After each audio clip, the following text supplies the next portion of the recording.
Hello, everyone. So, after reading the discussion board posts, I thought a short screencast video about theories of intelligence would help everyone understand where Ballinger is going, and actually where I think we should go as a class for this semester's research paper or research essay. So, usually one of the best, I should say, or most engaged um, discussions in a discussion board posts for an online class are about theories of intelligence. Just much like a face-to-face course, students usually get into quite a discussion about whether theories of intelligence is or is not a research essay. So, just to take a look at what theories is. Okay, so many people, if it's not a research paper, what is it? Some people called it a short story, personal essay, I think was a suggestion out there. So, more importantly, let's take a look at what conventions does it share. And some of you did actually write about and mention what conventions it shares with a research essay as you know it. So, or I should say, as your academic training has taught you to think about what a research essay should be and what it should sound like. So which does it share? Which doesn't it share with the academic research paper, at least as far as you understand it? More generally, what or who determines conventions of a genre like a college research paper in the first place? Usually, course instructors define how they want their assignments structured. Um, but more than that, I think we have to take a look at audience and who your audience is and how you should approach the research essay. Obviously, for some courses, like a science course, there would be a more formal language and more statistics and research to be presented. And the humanities, for example, I mean, it might sound something a little bit like the theories of intelligence, depending upon your topic and subject matter. But you have to think about your audience and who is really reading your research essay. Oftentimes, students write to the instructor because they consider the instructor or even a rubric as far as their audience. So, one thing you want to take into consideration, consider your audience to be your fellow course mates. Okay. In the textbook, Ballinger talks about writing across and not up. And by that, he means that you're writing up to the instructor. And instead of writing across to a more public audience, I stress in all my English 1101 and 1102 courses that writing in composition is more of communication. It's writing across. A public audience is who you should imagine that you're writing your research essay for. So when you think about the conventions and also the audience and how you want it to sound, think about who you're writing to. Now, in going back to theories of intelligence, we look at the components that we all know are part of the research essay. There was a thesis statement that controls the topic of the essay throughout. Ballinger's clear on that. Research, there's secondary sources in the sources cited in the works cited page.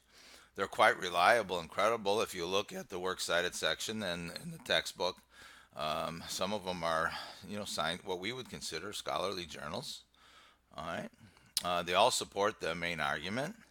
If you look at the four sources of information, he uses personal experience, observation. I believe he works an interview in there, and there's even a counter argument in theories of intelligence. Once again, the conclusion connects back to the thesis and wraps up. So, all your conventions and components of the traditional research essay are present in theories of intelligence. So, is it or isn't it? One of the things we might want to keep in mind and what makes it really kind of confusing for everyone is the way Ballinger really uses his voice. Since he's picked a topic to write about, which has been his thinking on his own intelligence, something that we all really question from time to time. I know I do. Sometimes I really, in sitting in a room of colleagues, I oftentimes don't think I'm as smart as everybody else in the room, but And as I get a little older, I realize that we all have different levels of intelligence and we choose to integrate them into conversation or into our work or into our academic experience in different ways. So one thing you might want to consider is a research essay versus the report. Are you going to give me a research report that regurgitates facts and information without adding anything new to a conversation? Think about what you've written in the past.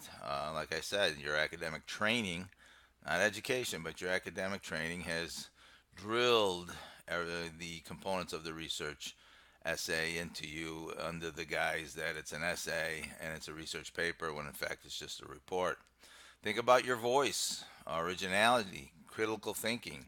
The object of this whole semester here in the summer is to learn. That's what writing does, is to, and research does, is for you to create new knowledge, new focused knowledge. Okay? Informed opinions based on factual evidence and real world experiences make for some very interesting topics and discussions. Remember, in order to use personal experience, maybe not to the extent that Ballinger used personal experience, you have to have some personal experience in the topic that you're writing about. So think about this as you work through your possible topics this week in Chapter 1. As always, I maintain that Theories of Intelligence is a research essay. What really, once again, distinguishes it from what you're used to reading and writing is the fact that Ballinger was able to establish his voice and how conversational and rather creative that the his essay is. And I urge all of you, in fact, I challenge all of you to break away from your prescriptive writings that you've been taught through your academic training over the course of this summer semester. Write something that is of interest to you, something that you can use your personal experience in, and some type of a topic that you can establish your voice as a writer. So I know that some people might not agree with me here on this particular topic. I understand that.